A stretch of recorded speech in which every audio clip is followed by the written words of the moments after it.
Ерөнхийлөгч цээжиндээ багтаж ядсан олон асуултад дараалан шуурхайлан тавьсаар хариултаа яг тийм товч хэлбэрээр авахыг чухалчилж байсан юм.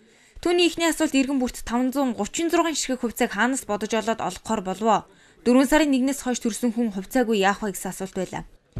Тэгэхээр энэ заавал нэг юм бутархай тоотой байдаг нь одоо ямар хүчтэй юм бэ? 600 байж болдгоо юм уу? Одоо энэ зарим өнөөдөр хэвлэлээр 1072 байж болдгоо юм уу гэж бичсэн байна лээ. Аж ахуй нэгж тоорлох гэж байгаа 10% ер нь иргэдтэй хөрвөл яасан ч гэдэг юм уу. Тэгэхээр яахаар 1000 байж болдгоо. Манай засгийн газраас гаргаж байгаа шийдвэр нэг юм бутархай болоод байна шүү дээ. Хөдөлмөрийн хөлсний доод хэмжээ тавилаа гэсэн чинь 144 100 гэж яах шиг. Яахаар 150,000 байж болдгоо. За нэг ийм асуулт байна. За энэ хувьцаа олох гэж байгаа хугацааны хувьд миний өмнө нь сонсч байсан 2010 оны 12 сарын 31-ээр таслуур болгоно гэжээс одоо 4 сарын 1-ээр таслуур болгоё гэж байгаа юм шиг байна засгийн газар. Тэгэхээр энээс хойш төрсэн одоо хүүхдүүдэд авахгүй юу?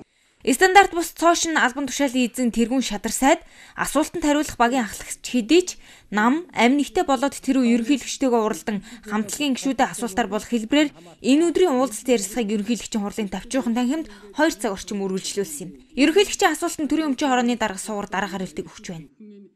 2,798,507 хүн яг тэр өдөр нэгдүгээр улирал дуусгав. За тэрийг Эрдэнэс тавталгаагаар нэг 15 тэрбум ширхэг хувьцаа гаргасан шүү дээ, тийм ээ. Тэрэндээ хуваахтай зэрэг нэг хүн 536 ширхэг хувьцаа яахаар гонаг гэж байгаа. Тий. 15 тэрбумны 10% нэг 1.5 тэрбум хувьцаа. 1.5 тэрбум тэр өдрийн бүхэн хуваахтай зэрэг 536 ширхэг хувьцаа. 15 тэрбум гэдгээ хаанаас олж тавьсан бэ? Угаасаа ерөөсөн Эрдэнэс тавталгаа гэдэг компанийг байгуулад өөрөөсөө ярь шийдгэлдээ хичнээн ширхэг хувьцаа гаргах уу? Яаж хөртөөж хуваарлах уу гэдэг. Тэгээд тэр үед бол засгийн газар хэлэлцэж байгаад 15 тэрбум дээр тогтсон. Болцсон уу? Хин сугар дарга гүйцэд хариул. Энэ 536 гэдэг бол сая хэллээ.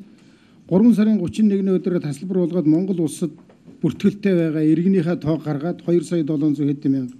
Тэгээд энэ компанийн хувьцааг 15 тэрбум гэдгийг бид нар засаг дээр их олон удаа оруулж ярьж байгаад тогтоосон.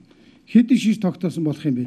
Хувьцаа эзэмшигчулсан иргэн бүрийн өмнөөс асуулга тавьсан ерөнхийлөгчийн дараагийн асуулт нь стратегийн ордуудыг эргэлтэнд оруулахаар эрчим хүчний их үүсвэр шаардлагатай болж байна. Хэрхэн шийдэх гэж байна?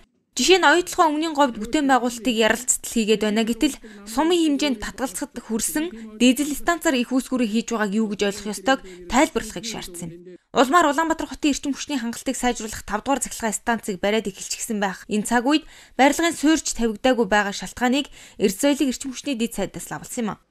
Ерөөсөө та нар газраа шийдэж чадахгүй байгаа бол энэ олон жил болсон 3 дугаар станцын одоо энэ станцыг чи өргөдөх маягаар одоо хийж болох юм а гэдэг асуудлыг бидэнд тавьсан. Одоо ганц юм тогтъё тавь. Тэр өргөдөхөөр хийж болох юм а гэдгээр нь одоо явуул. Ингээд тогтсон. Ингээд бид зөвшөөрсөн. Та нар дахиад нэг эд шид ороод нэг өдөглөө босч ирээ дахиад нэг өөр юм ярина дахиад газар өөр. Одоо энэгээрээ явуул. Одоо дараач ийм юм байна.